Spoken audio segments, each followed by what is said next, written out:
Halo guys, assalamualaikum. Perkenalkan, nama saya Nabila Ananda Rizal dengan NIM 20200 2101 4136.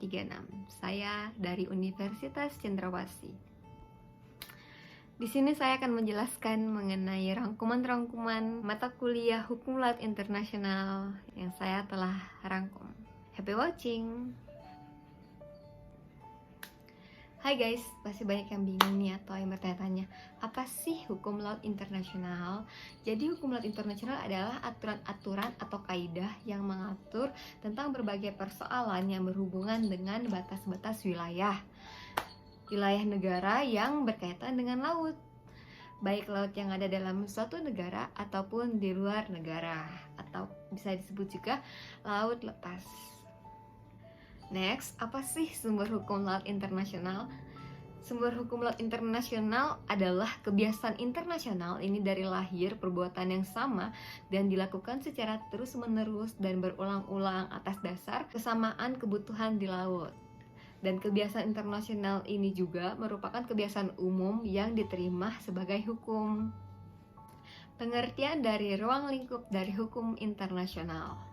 Ruang lingkup materi hukum internasional meliputi prinsip-prinsip dan peraturan hukum yang berkenan dengan negara, hubungan antar negara, fungsi organisasi internasional, termasuk hubungan antar organisasi internasional maupun organisasi internasional dengan negara, serta berkenan dengan individu dalam kedudukannya.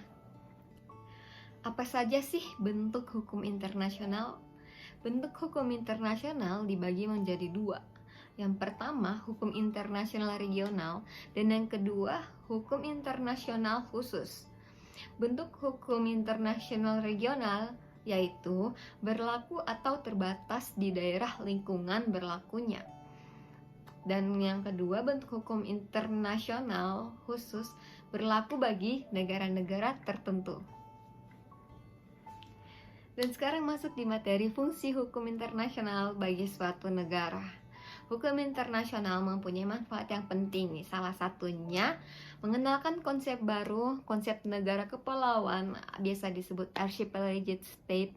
Sedangkan manfaat bagi negara lain adalah sebagai pengubahan konsep, sarana intervensi domestik, dan alat penekan negara berkembang seperti Indonesia.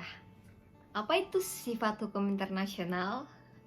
Sifat dari hukum internasional ditetapkan oleh masyarakat, di mana hukum internasional akan berlaku dan bahwa anggota masyarakat internasional satu sama lain akan pengertian. Next, paling penting dari materi hukum laut internasional adalah apa pentingnya hukum laut internasional? Pentingnya laut dalam hubungan antar bangsa menyebabkan pentingnya pula arti hukum internasional. Tujuan hukum ini adalah untuk mengatur kegunaan rangkap dari laut, yaitu sebagai jalan raya, sebagai sumber kekayaan, serta sebagai sumber tenaga. Thanks for watching guys. Maaf ya kalau ada kesalahan atau kekurangan. Sampai jumpa di vlog berikutnya. Bye bye.